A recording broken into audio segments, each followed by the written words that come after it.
وسلام على عباده الذين اصطفى أما بعد فأعوذ بالله من الشيطان الرجيم والذين ينقضون عهد الله من بعد ميثاقه ويقطعون ما أمر الله به أن يوصل ويفسدون في الأرض أولئك هم اللعنة ولهم سوء الدار الله يبسط الرزق لمن يشاء ويقدر وفرحوا بالحياة الدنيا وما الحياة الدنيا في الآخرة إلا متاع ويقول الذين كفروا لولا أنزل عليه آية من ربه قل إن الله يضل من يشاء ويهدي إليه من أناب الذين آمنوا وتطمئن قلوبهم بذكر الله ألا بذكر الله تطمئن القلوب صدق الله العظيم وبلغنا رسوله النبي الكريم ونحن على ذلك من الشاهدين والشاكرين والحمد لله رب العالمين. Surah Ra'd. Last week we had read Allah subhanahu wa ta'ala had told the signs of those people who are going into Jannah, and those signs were that they first of all believe in Allah subhanahu wa ta'ala, fulfill the pact that they've made with Allah subhanahu wa ta'ala. They also keep their promises that they make with other creation of Allah subhanahu wa ta'ala. They connect that relationships that those that Allah subhanahu wa ta'ala has commanded to be connected, and they fear their Allah, and they are afraid of a bad day of reckoning, the evil of the day of reckoning, and they have patience seeking the pleasure of their Allah subhanahu wa ta'ala, and they make salah their lifestyle, and they spend from what Allah has given to them publicly and secretly and publicly, and they do good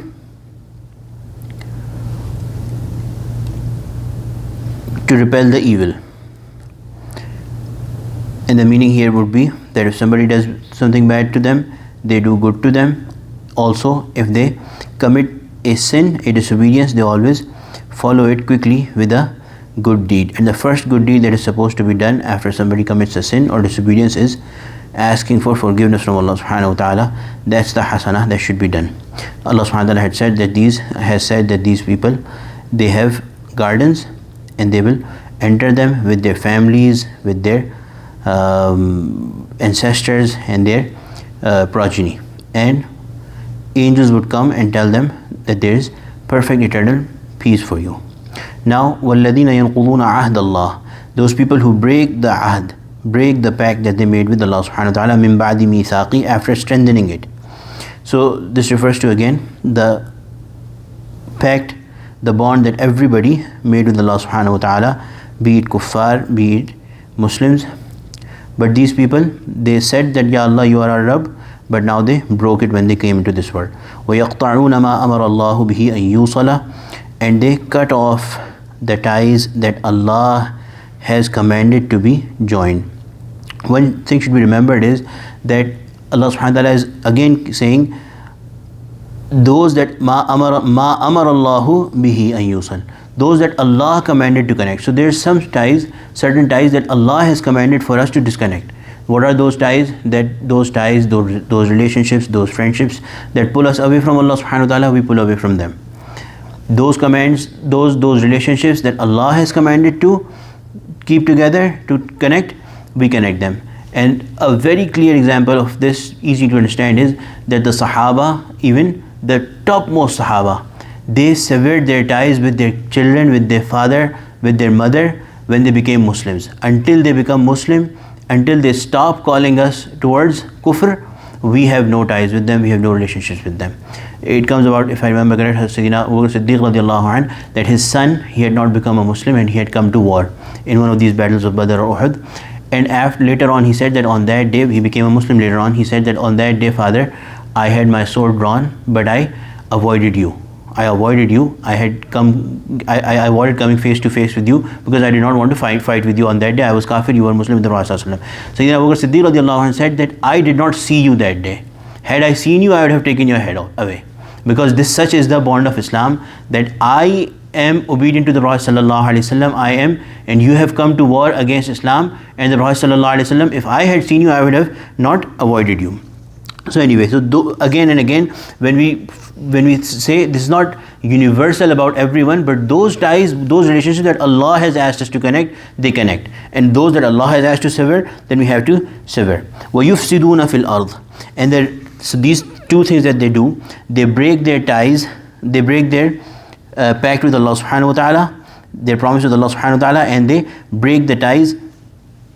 The result is that this is the reason why corruption spreads on the earth. That killings, fightings, all sort of lawlessness that results from these things, that one is not sincere to Allah subhanahu wa ta'ala, because who is going to give the code of peace? The universal code of peace is going to come from no one else except the Creator Himself. The one who has if a company builds a car, they also send a manual with it. You follow that manual, the car keeps on running, and the company backs it with the warranty. Allah subhanahu wa ta'ala is the creator. If the command of Allah subhanahu wa ta'ala will be established, the world will keep on working smoothly. But if wherever the command of Allah subhanahu wa ta'ala is not upheld, then there will be corruption and fasad. So these people do fasad fil ard. Ulaika lahumul la'na. La'nat is being pushed away and deprived of the mercy of Allah subhanahu wa ta'ala. This is the definition of la'nat. So for these people there is la'nat. They are deprived of the mercy of Allah subhanahu wa ta'ala because of the things that they do, which is not believe in Allah subhanahu wa ta'ala, not believe in the Rasul of Allah subhanahu wa ta'ala, and severing the ties and spreading corruption on the earth. For these people there is curse, there is la'na. They are pushed away from the mercy of Allah subhanahu wa ta'ala. وَلَهُمْ سُوءُ الدَّارِ. In the hereafter there is an evil abode for them, a very bad place for them where they will live. Allahu yabsutu rizqa liman yasha'u wa yaqdir. The thing is that these people, they are very happy, and Allah subhanahu wa ta'ala has said here, وَفَرِحُوا بِالْحَيَاةِ الدُّنْيَا. These people have become very happy with the worldly life that they have. So if they have a life of plenty and abundance, they think that we are in good shape. The thing is that Allahu yabsutu rizqa liman yasha'u wa yaqdir. It is Allah who decides who to give more and who to give less, and who to give what and who to not give what. So this is only in the hands of Allah subhanahu wa ta'ala. If Allah is deciding for His perfect, according to His perfect wisdom, to give them, they should know, and everybody should know, that وَمَا الْحَيَاةُ الدُّنْيَا فِي الْآخِرَةِ إِلَّا مَتَاعٌ. It is nothing but a very short-lived asset, this world. Very little enjoyment compared to the hereafter. So these people, they are becoming happy with what Allah gave them. They are thinking that they are content, and they are وَفَرِحُوا بِالْحَيَاةِ الدُّنْيَا, very happy, very engaged, very lost in the lives of their hayat dunya, their worldly lives. They should know وَمَا الْحَيَاةُ الدُّنْيَا فِي الْآخِرَةِ إِلَّا مَتَاعٌ. This worldly life, be it good or be it bad, it is a very short-lived one, and it is nothing but a little enjoyment compared to the hereafter. وَيَقُولُ الَّذِينَ كَفَرُوا. And the people who do kufr, they say, لَوْلَا أُنزِلَ عَلَيْهِ آيَةٌ مِّن رَبِّهِ. Why is it that a sign of our choice this person, this Prophet ﷺ, does not bring? So the kind of miracles that we want from the Prophet ﷺ, why does he not bring those? And the reason is that Allah is not their slave, na'uzu billah. The Rasulullah ﷺ is not under their command that they will ask.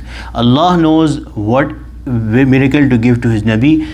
The one irrefutable miracle that Allah subhanahu wa ta'ala has given to the Prophet ﷺ is the Quran, that nobody can refute.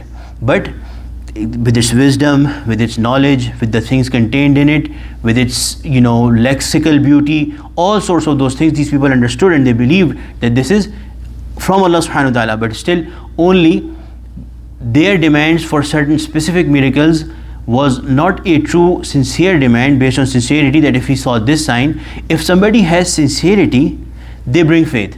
Sayyidina Salman Farsi radiallahu anh, he was also looking for some signs from the Prophet ﷺ, but he had sincerity in his heart. He looked for those signs and he believed. If somebody does not have sincerity, they will keep on asking for a sign after sign after sign, logic after logic after logic after logic. Why does this? Why that? Why this? Why that? Why this? If this is the reason, then bring us this. That kind of thinking does not put you on the right path.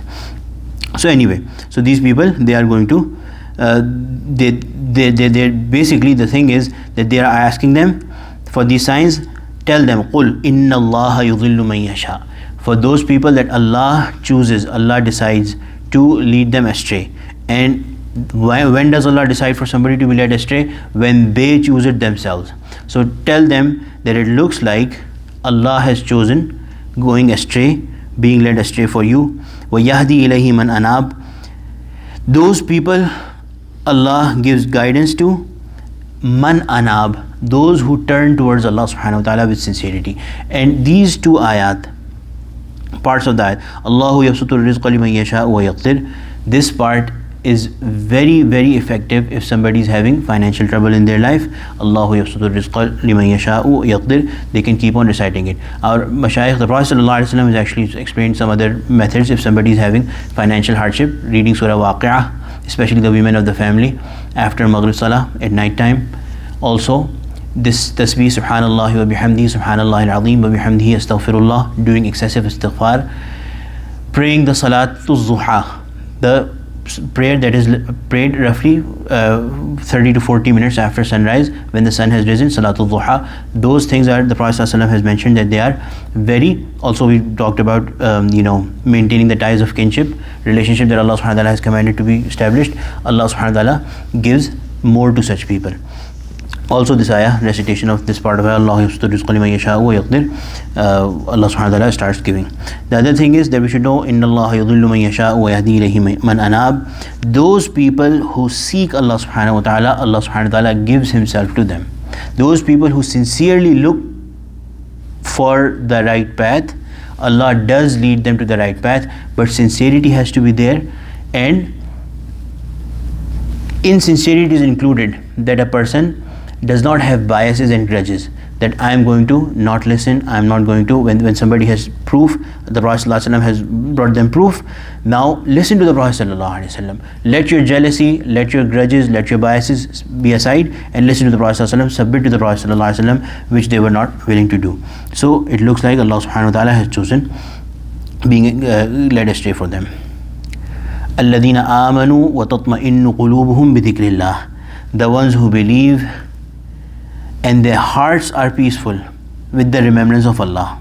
Allah subhanahu wa ta'ala is telling another sign of these people, they bring faith and their heart finds peace, itminan, with the remembrance of Allah. Allah, do you listen? Listen. بِذِكْرِ اللَّهِ تَطْمَئِنُّ الْقُلُوبِ. Only with the remembrance of Allah does the heart find peace. Only with the remembrance of Allah do hearts find peace, with nothing else. With the things of the world that you are boasting, with the logic and the mental and those things that you are bringing forth, none of those contain peace. The peace, comfort, tranquility of the heart is contained only in the remembrance of Allah subhanahu wa ta'ala. The more you remember, the more you get peace. The high quality, the better quality remembrance you have, with more devotion, with more concentration, the more peace that you get. May Allah subhanahu wa ta'ala make us among the dhakireen, and may Allah subhanahu wa ta'ala always protect us from becoming among the ghafileen. ربنا ظلمنا أنفسنا وإن لم تغفر لنا وترحمنا لنكونن من الخاسرين. ربنا تقبل منا إنك أنت السميع العليم وتب علينا إنك أنت التواب الرحيم. ربنا لا تزغ قلوبنا بعد إذ هديتنا وهب لنا من لدنك رحمة إنك أنت الوهاب. صلى الله تعالى على خير خلقه سيدنا مولانا محمد وعلى آله وصحبه أجمعين. آمين.